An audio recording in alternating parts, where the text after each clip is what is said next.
Hello friends, welcome to our channel. मैं MG Manish Guru, GS teacher from Patna, Bihar. ठीक है, आइए अब हम लोग स्टार्ट करेंगे सेट नंबर 31। 31 नंबर सेट में 1400 प्लस क्वेश्चन सामान्य विज्ञान का सेट नंबर आपका ये कौन सा है? तो 31 है। इसका पीडीएफ के लिए आपको इस पे व्हाट्सअप कीजिए, आपको पीडीएफ मिल जाएगा। टेलीग्राम पे ऑलरेडी अपलोडेड है, डिस्क्रिप्शन का नीचे लिंक है, उसको ज्वाइन कर लीजिए टेलीग्राम को। ये कहाँ पे है, ये कहाँ से हम लोग कर रहे हैं? तो ये हमारा ही बुक है जिसके अंदर 1400 प्लस क्वेश्चन है, जिसका आपका टोटल 50 सेट है। टोटल आपका कितना है? 50 सेट है। और सेट नंबर हम लोग कौन सा कर रहे हैं? तो सेट नंबर हम लोग इसमें आज करने वाले हैं 31। इस कंप्लीट बुक का पीडीएफ के लिए आपको दोबारा बोल दिए, इस पे नंबर पे व्हाट्सअप कीजिए, आपको मिल जाएगा। ठीक है, चलिए हमारे बारे में सबसे पहले आप लोग जान लीजिए। हम एक एडुकेटर हैं जो कि अन अकेडमी के प्लेटफॉर्म पे पढ़ाते हैं। तो आपको क्या करना है, मनीष कुमार रॉय का नाम से सर्च करना है अन अकेडमी पे, अन अकेडमी का इंस्टॉल करके ऐप को, और आपको ऑल गोल में एसएससी एग्जाम नॉन टेक्निकल को आपको सेलेक्ट करना है। एसएससी एग्जाम नॉन टेक्निकल को आपको सेलेक्ट करना है। आपका डेली क्लासेस होते हैं अन अकेडमी पे, डेली सुबह में होते हैं 10 बजे, डेली सुबह में 10 बजे, और 10 बजे आपका रात में डेली आपके क्लासेस होते हैं। और दोनों क्लासेस बिल्कुल भी आपके फ्री है। ठीक है, अनअकैडमी के किसी भी सब्सक्रिप्शन के लिए बस आपको क्या कोड लगा देना है, आपको कोड लगाइएगा मनीष, उसके बाद गुरु, उसके बाद आपको 10, तो 10% का डिस्काउंट, या फिर आपको अनअकैडमी पे मैक्सिमम डिस्काउंट आपको मिलेगा। अब आते हैं हम लोग सेट नंबर 31 में। ठीक है, तो चलिए आ जाइए जल्दी से, पहला नंबर क्वेश्चन पे आइए। पहला नंबर क्वेश्चन कहाँ गया भैया इसका? ये तो तीसरा नंबर पे हम लोग आ गए। पहला नंबर इसका क्वेश्चन इधर है, चलिए इस पे आइए। जी का मान डैश के साथ बढ़ता है। जी का मान डैश के साथ बढ़ता है। सबसे पहले इस फॉर्मूला को आप लोग जान लीजिए, G equal to G M by capital R plus H का होल स्क्वायर। ठीक है, तो जी का मान डैश के साथ बढ़ता है, जी का मान ऊंचाई में कमी के साथ बढ़ता है। जी का मान क्या होगा कि ऊंचाई में कमी के साथ आपका बढ़ता है। ठीक है, चलिए 1 मिनट जरा सा होल्ड कीजिएगा, 1 मिनट जरा सा।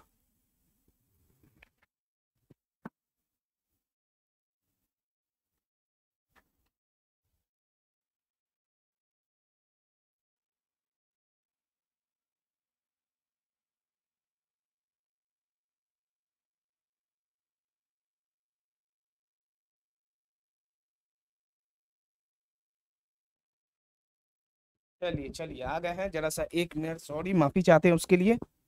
चलिए अब आइए जरा सा इस पे। चलिए इसको देखिए क्या है, जी का मान आपका क्या हो रहा है, डैश के साथ जी का मान जो है ऊंचाई में कमी के साथ जो है बढ़ता है, ऊंचाई में कमी के साथ बढ़ता है। क्लियर? दूसरा नंबर क्वेश्चन पे आइए। डैश के प्राणी जो है अगतिशील होते हैं। क्या होते हैं आपके? अगतिशील होते हैं। तो आपका क्या आएगा, कौन सा? तो पॉरीफेरा वर्ग के प्राणी जो है अगतिशील होते हैं। ऑप्शन नंबर बी आपका सही उत्तर है। पॉरीफेरा जो वर्ग के प्राणी हैं वो सब आपके क्या होते हैं? अगतिशील होते हैं। ये सब आपको दिमाग में छापते जाना है, वन लाइनर आपका क्वेश्चन है। इसको देखिए, तीसरा नंबर में आएगा ना। सबसे पहले तीसरा नंबर को देखिए। एक वस्तु 6 सेकंड में 20 मीटर की दूरी तय करती है, फिर अगले 4 सेकंड में 30 मीटर की दूरी तय करती है। तो वस्तु की औसत चाल के लिए क्या करना है? Speed equal to distance by time. तो कुल दूरी और बटे में आपको क्या कर देना है? कुल दूरी और बटे में कुल समय। ठीक है, तो कुल दूरी आपका कितना दिया है, देखिए 20 मीटर और 30 मीटर। तो 20 प्लस 30 कर दिए, और बटे में कुल समय कितना है? 6 सेकंड है, 4 सेकंड है। तो 6 प्लस 4 कितना आ गया आपका? 6 प्लस 4 कितना आ गया? 30 20 50, 50 बाई 6 4 10, कितना आ गया आपका? सिंपली 5 आ गया आपका आंसर। क्या आ गया आंसर? 5 आ गया। चाल है तो 5 मीटर प्रति सेकंड। ऑप्शन नंबर सी आपका सही उत्तर है। ठीक है, ऑप्शन नंबर सी आपका सही उत्तर है। क्लियर है एकदम? चलिए अगले नंबर क्वेश्चन पे आइए, चौथा नंबर क्वेश्चन। इसको देखिए, 10 वोल्ट के विभवांतर वाले दो बिंदुओं पर 3 कूलम के आवेश को स्थानांतरित करने में कितना कार्य करना पड़ता है? कितना कार्य करना पड़ता है? क्या क्या आएगा आपको बताइए। सिंपली देखिए, आपको क्या करना है, V इक्वल टू होता है W बाई क्यू, और आपका कार्य निकालना है W इक्वल टू क्या होता है? V गुने क्यू। V मतलब विभवांतर, अच्छा Q है आपका आवेश। V मतलब 10 कर दिए, 10 गुने आपका कितना आया है? Q आपका कितना है? तो Q आपका है 3, 10 दिया 30। कार्य आपका क्या आएगा? जूल में आएगा। सिंपल है। ऑप्शन नंबर क्या आ जाएगा आपका? ऑप्शन नंबर डी आपका सही उत्तर है। ऑप्शन नंबर डी आपका सही उत्तर है। क्लियर? ऑप्शन नंबर डी आपका सही उत्तर है। अगले क्वेश्चन पे चलिए। नेक्स्ट क्वेश्चन देखिए, 5वां नंबर क्वेश्चन। अंतरिक्ष में एक डैश वस्तु है जिसमें गैस और धूल की पूंछ वाली बर्फीली कोर है जो लाखों मील तक फैली हुई है। लाखों मील तक फैली हुई है। तो अंतरिक्ष में जो है धूमकेतु एक वस्तु है जिसमें गैस व धूल की पूंछ वाली एक बर्फीली छोर होती है जो लाखों मील तक फैली हो रही है। आपका सही उत्तर क्या आ जाएगा? सही उत्तर आपका 5 नंबर का सही उत्तर ऑप्शन नंबर बी, धूमकेतु आपका सही उत्तर आएगा। अंतरिक्ष में एक धूमकेतु वस्तु है। ये सब आपको दिमाग में एकदम छापते जाना है। क्लियर? चलिए अगले क्वेश्चन पे। ये डैश जो है भखरा चूना बनने के लिए पानी के साथ अधिक प्रतिक्रिया करता है। किसके साथ? तो सबसे पहले ये एक इक्वेशन को आप लोग दिमाग में छाप लीजिए। कैल्शियम ऑक्साइड के साथ आपका क्या है?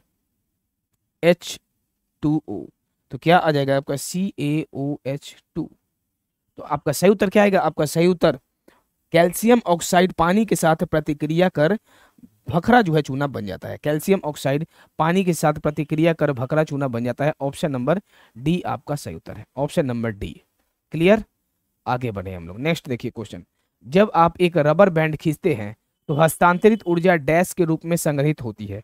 हस्तांतरित ऊर्जा किसके रूप में संग्रहित होती है? बताइए। 7 नंबर का आंसर क्या आएगा? रबर बैंड को खींचते हैं तो हस्तांतरित ऊर्जा स्थितिज ऊर्जा में, जैसे रबर आपका जैसे आ गया, हस्तांतरित जो ऊर्जा है वो स्थितिज ऊर्जा के रूप में संग्रहित होती है। ऑप्शन नंबर सी आपका सही उत्तर है। जब आप एक रबर बैंड को खींचते हैं तो हस्तांतरित ऊर्जा जो है स्थितिज ऊर्जा के रूप में संग्रहित होती है। स्थितिज ऊर्जा के रूप में संग्रहित होती है। नेक्स्ट क्वेश्चन देखिए। इसका देखिए क्या है। निम्नलिखित में से कौन सा विकल्प सहसंयोजक यौगिक का गुण नहीं है? सहसंयोजक यौगिक का गुण नहीं है। सहसंयोजक यौगिक का गलनांक तथा कथनांक निम्न होता है। ये जो आपका दिया है सबसे पहले देखते हैं। जल के अवलीय और कार्बन विलयक में आपका विलय ये सही है। निम्न गलनांक और कथनांक ये भी सही है। उच्च और विद्युत का दुर्बल चालक ये भी सही है। उच्च गलनांक अब कहाँ से आ जाएगा? जब निम्न हो ही गया तो ये आपका गलत दिया हुआ है। ऑप्शन नंबर डी आपका सही उत्तर है। गलत बताना है। ठीक है, चलिए निम्न होगा आपका। चलिए अगले क्वेश्चन पे आइए। इसको देखिए। किसी चालक के 2 घंटे तक 3200 मिली एम्पेयर धारा प्रवाहित हो रही है तो चालक से गुजरने वाले इलेक्ट्रॉन की संख्या आपको निकालना है। कैसे करेंगे? इलेक्ट्रॉन का संख्या निकालना है। इसका कैसे करेंगे देखिए। क्या क्या आपका दिया है तो यहां से हम लोग कर सकते हैं। धारा प्रवाहित हो रही है तो चालक में गुजरने वाले इलेक्ट्रॉन की संख्या। ठीक है, तो Q equal to I T होता है ना। Q equal to I T होता है। Q equal to I T. Q आपका कितना दिया है तो हम लोग यहाँ से निकाल सकते हैं। देखिए हम लोग यहाँ से निकाल सकते हैं। Q आराम से निकाल सकते हैं। I आपका दे दिया है। I आपका दिया है 3200 मिली एम्पियर 10 के पावर -3। और T आपका कितना ये तो आ गया आपका I। और T कितना दिया? 2 घंटा। 2 घंटा आपका दे दिया तो 2 × 60। तो यहाँ से हम लोग Q निकाल लेंगे। ये सब आपको इसका आंसर को कमेंट करना है। देखते हैं कितने लोग सीरियस है। Q equal to I T, यहाँ से इसको कर लिए। और जब आप इसको कर लिए तो Q इक्वल टू NE होता है आपका। NE होता है। बस इसी से आपको निकाल देना। हमको क्या निकालना है? इलेक्ट्रॉन की संख्या निकालना है। Q आपका जितना आया है, जैसे कि Q आपका आया है हम बता दे रहे हैं। Q आपका पकड़ लीजिए कि इतना है 3200 × 10 के पावर -3। 3200 N आपको निकालना है ना। 1 मिनट रुक जाइएगा जरा सा। 1 मिनट जरा सा रुक जाइएगा। क्या आएगा? जरा सा रुक जाइए।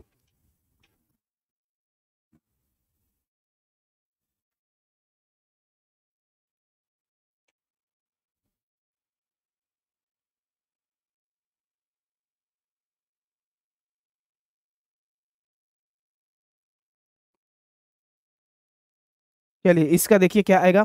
Q इक्वल टू NE आया ना। यहाँ पे देखिए आपको क्या करना है। ये सिंपली आपको इस पे आप देखिए क्या कीजिए। सिंपली आपको यहाँ से निकाल सकते हैं N equal to Q/E। Q/E तो Q आपका कितना है? मान लीजिए कि 3200 × 10 के पावर -3 × 2 × 60 है। ठीक है, और उसके बाद आपका कितना आया? इलेक्ट्रॉन कितना होता है? 1.6 × 10 के पावर -19। इसको बस सॉल्व कर लीजिए और आपका आसानी से आंसर आ जाएगा। इसको जब सॉल्व कीजिएगा हम आपका देखिए आप लोग को एकदम इसको सॉल्व करना है सिंपली तरीका से। इसका आपका आंसर आ जाएगा। क्या आएगा आपका आंसर? ऑप्शन नंबर सी आपका सही उत्तर आएगा। ऑप्शन नंबर सी आपका जो है सही उत्तर आएगा। 1.44 × 10 के पावर 23 आपका आंसर आ जाएगा। ठीक है, 1.44 × 10 के पावर 23 आपका आंसर आ जाएगा। क्लियर? चलिए अगले क्वेश्चन पे आइए। एक ध्वनि स्रोत 600 हर्ट्ज की तरंग भेजता है या 3 मीटर की तरंग दैर्घ्य पैदा करता है तो इस प्रश्न में ध्वनि तरंग की गति क्या आएगा? ध्वनि तरंग का गति क्या आएगा? देखिए न्यू इक्वल टू क्या होता है? C/λ। New equal to c/λ, इसी को हम लोग लिख सकते हैं f = v/λ। ठीक है, हमको निकालना क्या है, ध्वनि तरंग की गति को निकालना है ना, तो गति के लिए v = क्या हो गया, f × लैम्डा। f आपका आवृत्ति कितना दिया है 600, और आपका लैम्डा कितना दिया हुआ है 3 दिया हुआ है, छतरी कितना आ गया 1800 आ गया, 1800 मीटर प्रति सेकंड आपका आंसर आ गया, 1800 मीटर प्रति सेकंड। ऑप्शन नंबर ए आपका सही उत्तर है, ऑप्शन नंबर ए आपका सही उत्तर है 1800 मीटर प्रति सेकंड। क्लियर। चलिए इसका देखिए, निम्नलिखित में से किन वैज्ञानिकों ने सुझाव दिया कि तत्वों के प्रतीक तत्व के नाम के 1 या 2 अक्षरों से बने होते हैं, 1 या 2 से बने होते हैं। तो आधुनिक जो रसायन शास्त्र में तत्वों के संकेत प्रसिद्ध जर्मन वैज्ञानिक बर्जेलियस द्वारा विकसित प्रणाली के अनुसार दिए जाते हैं, और बर्जेलियस ने इस प्रणाली का विकास जो है 1811 ईस्वी में किया। तो किसने किया, आपका सही उत्तर आएगा 11 का सही उत्तर है ऑप्शन नंबर डी, आपका सही उत्तर है बर्जेलियस। ठीक है, बर्जेलियस आपका सही उत्तर है। आगे देखिए, निम्नलिखित में से कौन सा पौधा जंगली गोभी से उत्पन्न नहीं होता है। तो गोभी आपका तो होता है, उसके बाद क्या है, कोहलरबी भी होता है, उसके बाद आपका ब्रोकली भी होता है, और मूली आपका नहीं होता। नहीं होता बताना है, ऑप्शन नंबर डी आपका सही उत्तर आएगा। नहीं होता में मूली जो है आपका नहीं होता है। क्लियर। आगे बढ़े हम लोग, चलिए अगले क्वेश्चन को देखिए। यौगिक आपका CH3 का क्या नाम है। यौगिक CH3 का आपको नाम बताना है, इसका नाम क्या है। इथेन का रासायनिक सूत्र क्या होता है, तो यही तो आपका दिया है ना C2H6। ये आपका क्या हो गया, ऑप्शन नंबर 13 का सही उत्तर क्या आ जाएगा, ऑप्शन नंबर डी आपका सही उत्तर आएगा इथेन। यही है आपका, ये क्या है आपका इथेन है C2H6। देख लीजिए आपका 2 कार्बन है, H आपका 6 है। क्लियर। चलिए अगले क्वेश्चन पे आइए। उस उत्तक दर्पण की फोकस दूरी ज्ञात कीजिए जिसकी वक्रता त्रिज्या 32 सेंटीमीटर है, जिसकी वक्रता त्रिज्या जो है 32 सेंटीमीटर है। उस उत्तल दर्पण का फोकस दूरी आपको निकालना है। तो आपको क्या करना है, देखिए फोकस दूरी के लिए आपको क्या होता है फॉर्मूला, P = 1/f। ठीक है, P = क्या होता है, उस उत्तल दर्पण का फोकस दूरी ज्ञात करें जिसकी वक्रता केंद्र आपका 32 सेंटीमीटर आपका दिया गया है। तो आपके सिंपली P = 1/f पे इसको सॉल्व करके निकाल लीजिएगा। क्लियर। आगे बढ़े हम लोग, चलिए अगर डाउट लगेगा तो एकदम कमेंट कीजिएगा कि हाँ हमको डाउट है। देखते हैं कि कितने लोग जो है कर रहे हैं। हम लोग काफी क्वेश्चन कर लिए, 14 नंबर छोड़े हैं और उधर में वो वाला छोड़े हैं। ठीक है, अगर डाउट होगा बताइएगा, नेक्स्ट क्लास में आपको इसका डिस्कशन कराएंगे। इसका देखिए क्या है, 10 वोल्ट के विभवांतर वाले 2 बिंदुओं में दिए गए काम 30 जूल है। 2 बिंदुओं के बीच प्रवाहित होने वाले विद्युत आवेश, सिंपल क्वेश्चन सेम आपका दिया है। कितने बार हम लोग कर चुके हैं, V = W/Q है। आवेश निकालना है, Q = W/V कर देंगे। W आपका कार है, W आपका कार कितना दिया है 30, V आपका कितना दिया है 10 दिया है। सिंपली कट गया, क्या आ गया आपका 3 कूलम्ब आ गया, आपका 3 कूलम्ब। ऑप्शन नंबर डी आपका सही उत्तर है, 3 कूलम्ब आपका ऑप्शन नंबर डी आपका सही उत्तर है। क्लियर। चलिए अगला क्वेश्चन देखिए। निम्नलिखित में से कौन एल्केन को दर्शाता है। एल्केन मतलब सिंगल बॉन्ड, एल्केन मतलब क्या होगा, सिंगल बॉन्ड आएगा आपका। सभी दिए गए विकल्प नहीं होगा। देखिए इसमें क्या किया गया है कि इसमें आपका ये वाला ऑप्शन ही नहीं दिया है, देखिए आपका आया ही नहीं है। क्या करना है, देखिए इसका इस हिसाब से ये ऑप्शन में आएगा। आपका दिया होगा बुक में भी, PDF में भी, तो आपका सही उत्तर आएगा ऑप्शन नंबर बी आएगा आपका। क्यों, क्योंकि ये आपका क्या है, एल्केन आपका सिंगल बॉन्ड है। ठीक है, ये आपका डबल बॉन्ड है, एल्केन एल्कीन, और ये वाला आपका एल्काइन ट्रिपल बॉन्ड है। ये सब क्लियर है। चलिए नेक्स्ट क्वेश्चन देखिए।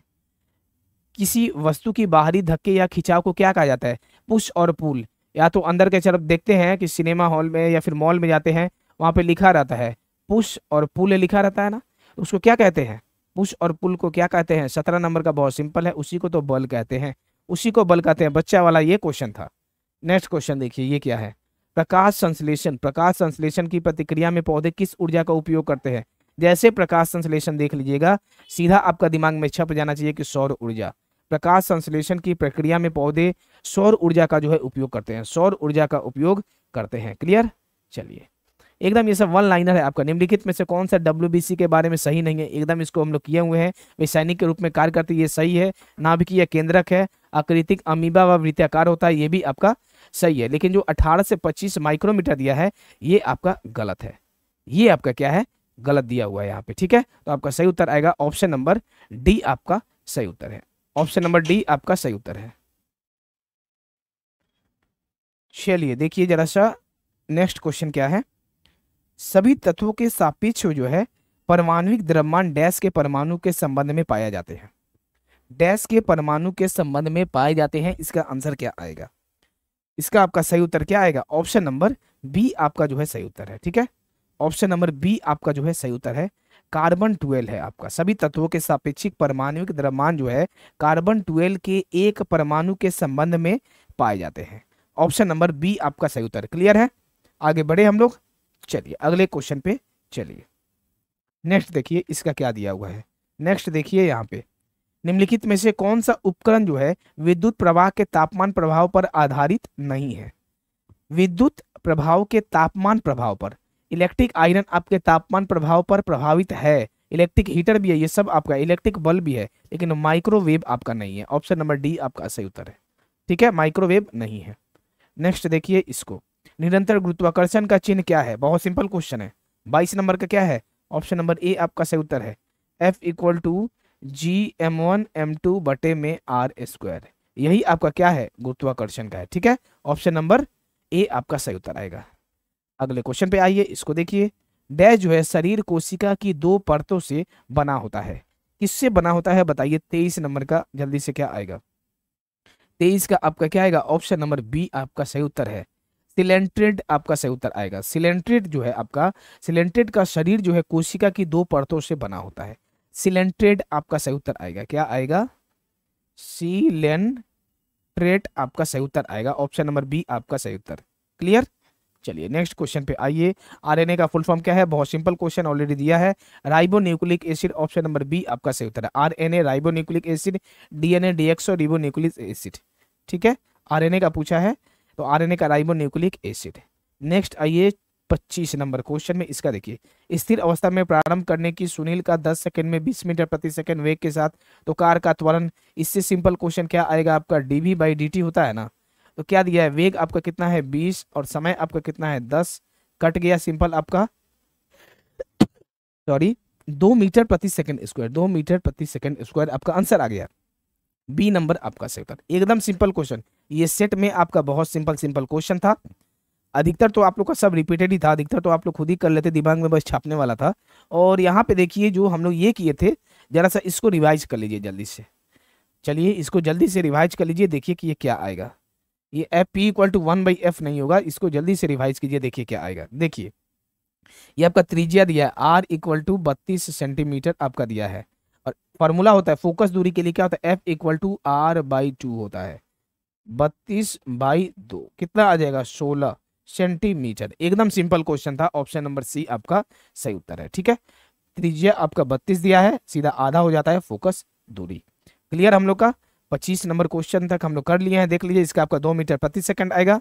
यहाँ पे हम लोग का कौन सा कंप्लीट होता है? तो यहाँ पे आपका 31 नंबर सेट कंप्लीट हो गया। अब हम लोग का आएगा सेट नंबर 32 जो है आपका अगला सेट आएगा। ठीक है, मिलते हैं हम लोग कब? नेक्स्ट सेट में। जरा सा इसको शेयर कीजिए, पीडीएफ को शेयर कीजिए, सभी को अपना सपोर्ट दिखाइए, तो फिर और भी बढ़िया कंटेंट आपको दे पाएंगे। मिलते हैं नेक्स्ट वीडियो में, नेक्स्ट क्लास में। धन्यवाद सभी को।